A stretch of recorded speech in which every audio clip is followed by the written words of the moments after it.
Damon here with NLP Gym, and this is the interview that I've been wanting to do for quite some time because it's been a while since we had Sid Jacobson back in Santa Cruz, and he is once again coming to teach hypnosis by popular demand. That was what, in the surveys that we did, everyone wanted to learn from Sid after he taught us NLP Unplugged, which was a skills builder series or a skills builder workshop and for NLP.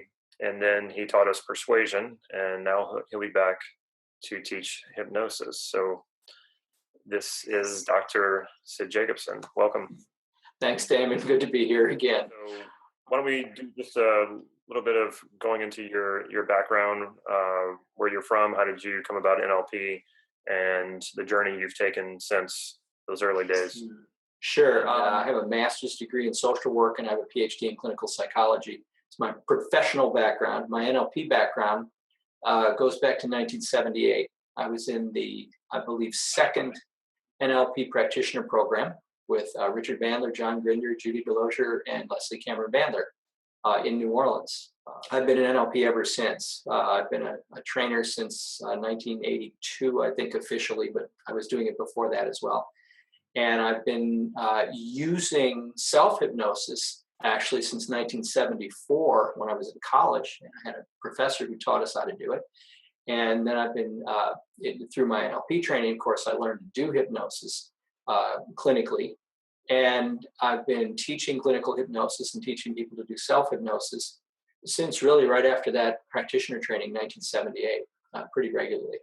And had lots of other training since then, read a million books and spent hundreds and hundreds, probably thousands of hours with people in trance, just practicing. And that's really what it takes. The other part of it is when I started doing practitioner trainings in 1982 or 3, that was a major part of practitioner training. It was standard to teach everyone to do Ericksonian hypnosis. And I taught classical hypnosis along with that because I thought people should have the whole view, where hypnosis came from, the basic skills that people need, and the Ericksonian approaches as well. And that was integrated into our NLP practitioner programs. It was just a part of the whole system. And I honestly can't conceive of somebody being fully trained in NLP without being fully trained in hypnosis as well. That was actually one of my disappointments when I took my first and then my second practitioner training, was that there was no hypnosis. And then when I finally did take a hypnosis class, it was amazing because it broke NLP wide open for me. Mm-hmm. And made things so much more understandable. You started to go into this, so I want to kind of come back to it and break it and chunk things down a little bit. If a person who's not had any hypnosis training whatsoever is watching this, what can they expect to get out of this training? What's in it for them? Well, what's in it for everyone is that everyone's going to learn to manage their own states a lot better. We're going to learn about hypnotic inductions. We're going to learn how to do it with ourselves.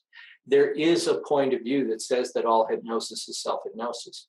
So that if I'm actually doing a session with you, all I'm really doing is giving you a set of instructions or a set of signals. You're taking those signals and those instructions, and you're doing all the work yourself. And in one sense, that's certainly actually true. In another sense, we certainly have influence over other people. So everybody's going to get some of that. They're going to get their own state management, hypnotic state management to an extent, and learn the skills of influencing others to alter their states as well. Second thing people are going to get is they're going to get the opportunity to work on some things in this program. We have 3 days here. We can do a lot of good clinical work and good other kinds of work as well. You know, for me, I'm not a purist in thinking that only clinicians can do hypnosis, no one else. So I've been doing hypnosis with people in business for years. I want people to be able to alter their states, to be motivated or to be focused or to solve problems. You know, I wrote a book on problem solving. A lot of that stuff was hypnotic. How do we alter our states so that we can get into the reaches of our brain where we have information that we would not normally have in our conscious everyday thinking, and how can we use that in every aspect of our lives? So everybody's going to get a good deal of personal development out of this. Whether they ever expect to use this clinically with other people is irrelevant. They'll have the opportunity to have those skills and to build them. And I'll talk more about practicing and building the skills.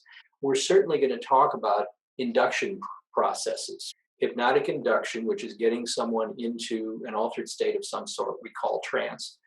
And then utilization. What do you do once you get them there? In the process of that, we're going to talk about the different ways of thinking about hypnosis. Hypnosis was a special relationship between the person doing the hypnosis theoretically and the client or the patient. And what he meant by that was it was a special form of rapport. And he used that word. He said it's a very special form of rapport in which the trust is so deep that the subject, if we want to call them that, the client, is willing to explore or do things or experience things that maybe they wouldn't have been able to do before or willing to do before because they have that supportive relationship built in. So this is one of the reasons why I think NLP is so valuable, because we understand how that rapport works. We've got the mechanics down. We're going to go through 8 different categories of how to do hypnotic inductions with people.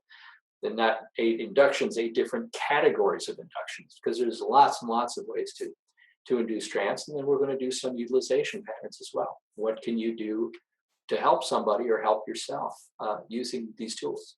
So everybody's going to get a great deal of personal development.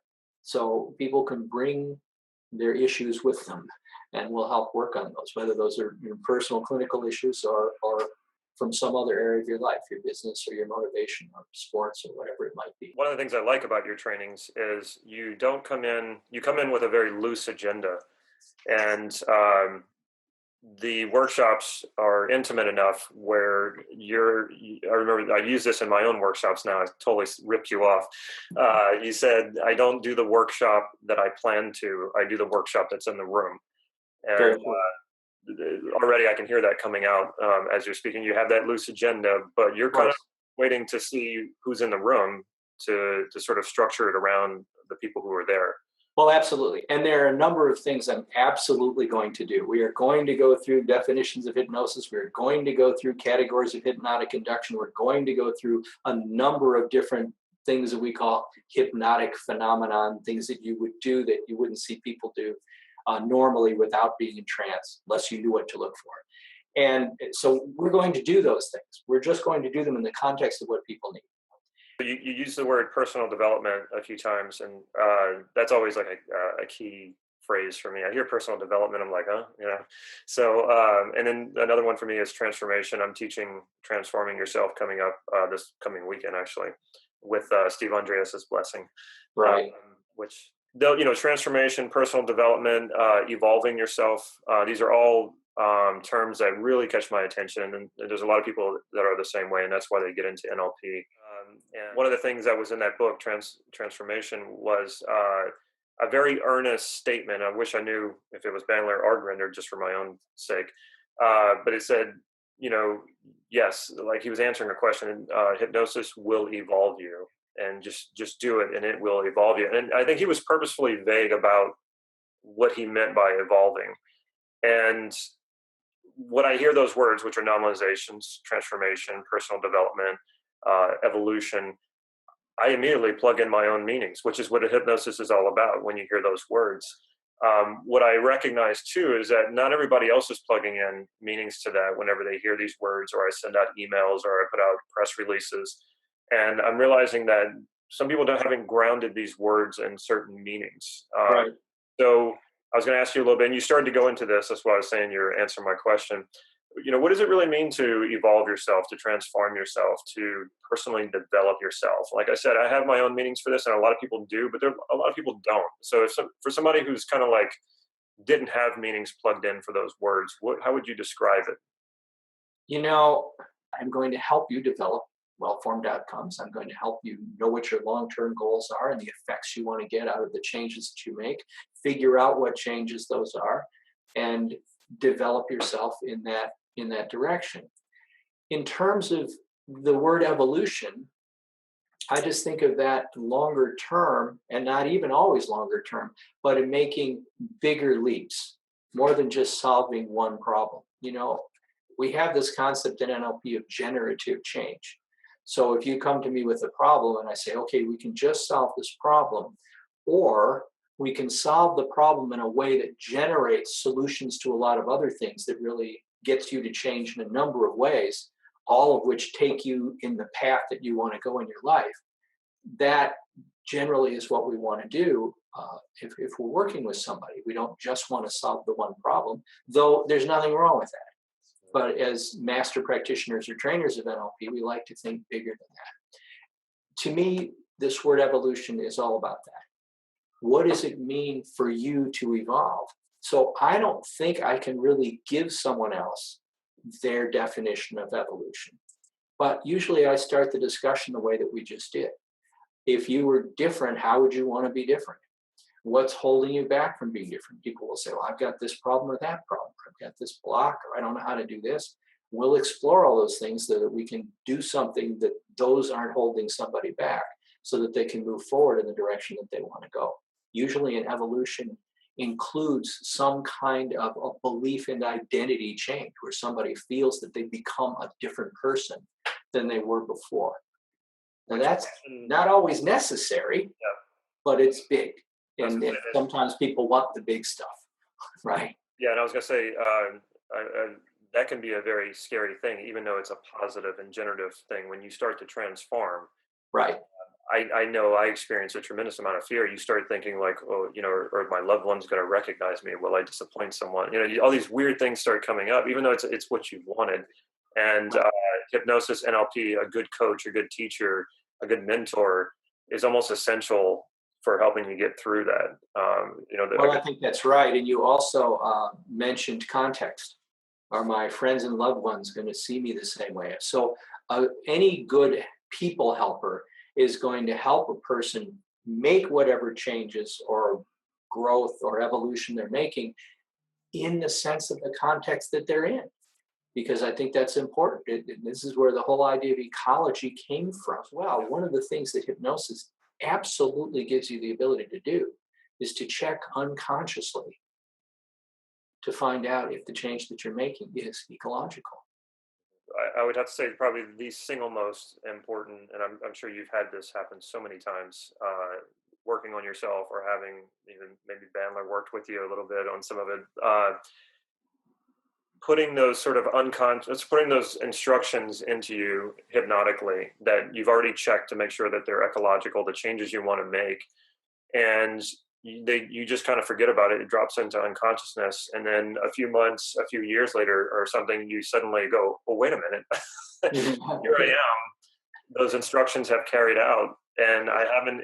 Sure, you worked for it. If it was something you had to achieve, but it doesn't feel like it because you just sort of set that path, and you were on that path, and it was something. I've done this hypnotically many times for myself, and I've had people hypnotize me to do that. And a few months later, or 6 months later, or a year later, boom, there it is. And then if you're Judy Delosier, who spent some time with Erickson, she used to do that. She used to, I call it a hypnotic bomb. She would just whisper something in my ear while I was working with someone else, or I was distracted doing something completely different. And I would look and she was already off, gone. Yeah. Then 6 months later, something would happen and then I'd hear her voice. I'd go, oh, okay, now I get it. It's just amazing how with hypnosis, you can sort of drop these instructions in. They go unconscious, which in some ways makes it work even better. And suddenly you arrive. Well, in some ways, it's making it work on the level that it has to work on. Yeah. A lot of times conscious mind change is fine. I'm a huge fan of conscious mind change where people, work out logically what it is they need to do and can make that happen. And a lot of times that works great. Sometimes that's not where the change needs to be. I have no doubt that you're going to be full of stories. And I think the people who have attended your past 2 workshops, by the second workshop, they were kind of onto you. They knew that when you were telling stories, you were teaching on multiple levels. There was definitely a conscious level and definitely an unconscious level. And it was fun at the end of your stories because I noticed your tonality getting lower and lower and slower and slower. Your words were getting slower, and then by the time you were done, everybody's just like zonked in a hypnotic state. And it's usually at the beginning and at the end of class you would do this. And I started to catch on to what you were doing, And it's so funny because I think this by the second workshop, people had caught on to what you were doing, but they were like, they didn't care, like, give me more. And then Right. for those who are returning, who have seen you in action before, I'm sure they're going to be ready for that. But that's probably also why they will be coming. They're going to want more of that. I'm And sure, I'm for sure the that's people who have not been to your workshops, I guess I'm letting them in on a little secret, but I can almost assure each one of them they're not going to have any idea that what's going on probably throughout the entire workshop until it's over with. They'll probably look back and go, "Oh yeah, that's when he was doing it." So it's going to be a lot of fun. I'm really looking forward to this. come to the workshop. Anyone who's watching, we're going to have a really good time. You're going to learn a lot and get a great deal out of it. I'm looking forward to seeing everyone. And for those of you who are watching, that workshop will be June 10th, 11th, and 12th, and that will be actually in Aptos, which is right a little tiny town right next to Santa Cruz. It'll be the first 3-day workshop you've done with us. Right. Really exciting, and that was typically a complaint from the people who attended the workshops in the past was the 2-day workshop was just not enough. Yeah, it's sometimes true. Right. We're stepping up to the 3-day workshop, and yeah, June 10th, 11th, and 12th. And I'm really happy about this because one of the things that you and I agreed on, like probably within minutes of meeting each other, was I noticed you were bringing back a lot of what was not taught in typical NLP trainings these days. And you're a good example, I think. And I've had exposure to a lot of trainers and friends with a lot of the early developers. You are a good example of keeping it simple, sticking with the original stuff, a lot of the original stuff that was taught. And that's sort of been like your evolution. It's not like you're trying to constantly create a lot of new technology. It's you've just evolved with focusing on the skill sets that the really the original stuff that they really spend a lot of time with in the early days that they're not spending so much time with these days because the technology has grown so much. Right. And that's what I really appreciate about your teaching. Well, thank you. I appreciate being able to do it too, because there's so many people who learn very advanced techniques and they don't have the basic skills to make them work. Yeah, And that's what we're trying to do something about. That's why NLP Gym exists. exactly. It was one time when I met a trainer from Brazil who was in a trainer class at NLP University, and I was just showing some basic like sensory acuity stuff. And afterward, he came to me and he said, "Is what you were doing, is that like old school NLP?" And I was like, "Man, this guy teaches NLP, and in Brazil." I was like, I didn't know how to explain to him. I was like, that is the foundation of NLP. If you don't have those skills, then good luck with the processes because you're going to be hit or miss. You're going to be, sometimes you'll run a process and just by luck, it'll work. Right. But without those skills, I mean, you have no way of sort of intentionally making it work like 80 to 90% of the time. Right. Right. Yeah, the thing that I really like about your workshops is you're very much skill based. You don't throw a lot of stuff at people to the point where they get kind of confused because that's what the newer advanced technology does unless you have that background.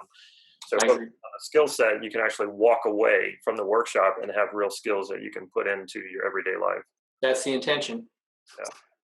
All right. Well, let's have a great workshop. I'm looking forward to it. Okay. Well, really great having you, and it'll be even better when you're here. Thanks so much. Thanks again, Damon.